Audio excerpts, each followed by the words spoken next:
সকালবেলা ঘুম থেকে উঠে ব্যালকনিতে এসে দেখি এই দেখো বেল ফুলের গাছটায় সুন্দর একটা ফুল হয়েছে। প্রায় 1 বছর হয়ে গেল এই গাছটাতে না কোনো ফুল ছিল না কোনো কুড়ি।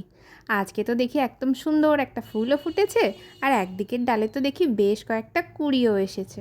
সেই দেখে তো মনটা ভারী ভালো হয়ে গেল। আজকে ভাবছি টবগুলো একটু পরিষ্কার করে দেবো। আর এদিকে পাশে যে অপরাজিতার গাছটা রয়েছে, এটাও একদম শুকিয়ে গিয়েছিল। শাশুড়ি মা যখন ছিল তখন এই শুকনো পাতাগুলো একদম ছেড়ে ফেলে দিয়েছিল।